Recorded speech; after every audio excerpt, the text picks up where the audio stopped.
everybody, welcome to Percussion Axiom TV. I'm your host Tom Burritt, and we are back for episode 8, and today we continue in our series of exercises that I use as the sort of foundational approach to playing the way that I play. And so we're getting into number 3 on the sheet and number 4. And if you don't know what I'm talking about as far as the sheet goes, go to the front page of thomasburritt.com, the home page there, and look down towards the left, the bottom left of the page, and you'll see a PDF file called just simply warm-up exercises. Go ahead and click on that, follow along with us. And that started, by the way, back in episode 4. So if you're just catching us right now as you know, sort of as a first-time viewer, go back to episode 4, download the sheet, and follow through it with us. Okay, so exercise 3, mirroring exercise, is really all about strengthening. Both these exercises are actually, and that's going to be the theme of today. So what do I mean by strengthening? Well, as I learn more every day as I teach and as I play, I'm starting to really understand how important strength is. Okay, you just can't be weak when you're holding mallets way down here at the bottom. So if you play the Stevens style of marimba grip, then we're asking a lot of our pinky and our fourth finger, which are really primarily, you know, assisting digits. We're asking them to hold a heavy mallet at the bottom. Okay, so we really need to develop the strength, especially in this outer part of our hand, and with these exercises is how we're going to do that. So it's all about strength. So the mirroring exercise, if you think about a mirror kind of going straight down here, we're going to require that the right hand and the left hand do exactly the same thing. And so we're going to do this exercise, I'll play it here for you in a minute, and we're going to go up and down chromatically. And so exercise 3 goes like this. And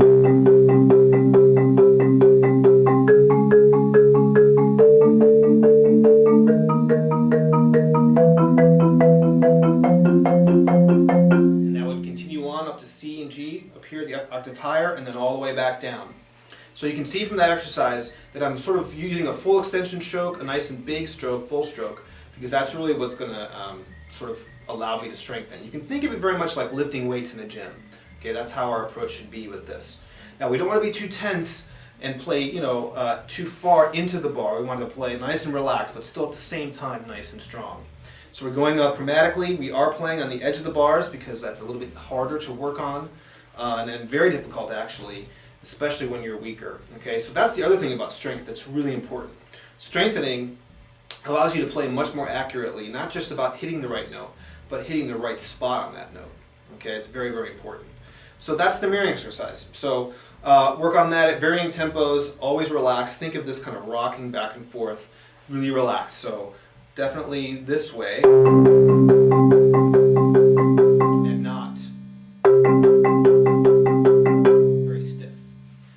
Okay, good. So we're going to go on to the independent roll exercise, which is very similar to this. We're going to double the speed of these eighth notes. And really this is going to help us develop the strength that we need to play an independent roll. Okay? So the rest of the exercise is exactly the same as number 3, and so this is number 4, which is the independent roll exercise.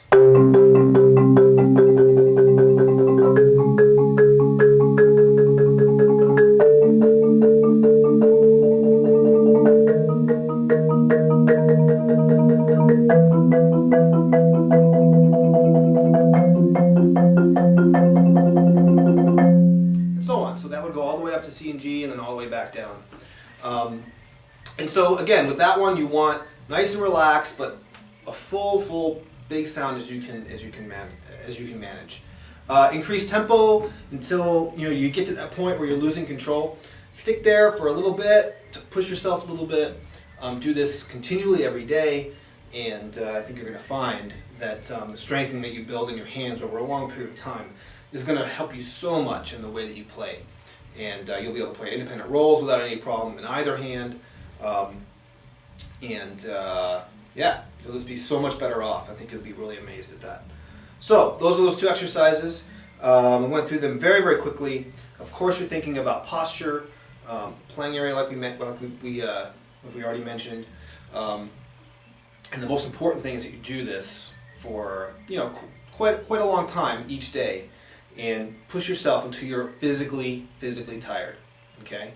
and then push it just a little bit more. That's the only way you strengthen. It's just like in the gym. Okay, all right. Another sports analogy. I'm sorry about that. It's just the way I roll. What do you want? Okay, so a couple of things going on. I've got a gig Saturday night in Austin. So if you're around for that, love to see you come by. That's got the Salvage Vanguard Theater. I haven't played there, but it's with our drum set teacher here, Brandon Temple, who plays a lot in town here. So we'll see where that goes. Should be interesting. It's mostly a percussion ensemble gig that Graham Reynolds is putting together. So check that out. It's on somewhere on Manor Road, east of 35. Big day today. I launched the video lessons page on the website, and the first series of video lessons is the 2008 Texas All-State Etude. So if that's something that you're going to be playing or performing, I definitely would love for you to check that out. I can't offer that as free content, but I think it's pretty inexpensive for the kind of coverage that you're getting. So check that out, especially if you're a high school student. And there's my phone, so you're just going to have to ignore that. Sorry about that. So that's the big thing. So video lessons page on the website is going to include more pieces and performance guides of pieces common in our repertoire. So please check that out. Please leave me comments. I'm getting a lot of viewers from all over the place, so that's just awesome and great. But I'd love to start hearing from you guys out there. So this thing called lurkers, I think there's some lurkers out there. And if you're lurking and just kind of watching, please leave a comment. You might just get something for free or some sort of, I don't know, something. We'll figure something out. So anyway, question of the episode is simple. Do you have a warm-up routine?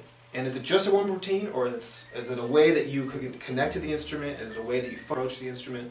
So tell me about that. I'd love to hear that. If you've got one, what's it like? What do you do? What kinds of things do you do? If you don't have one, what are you waiting for?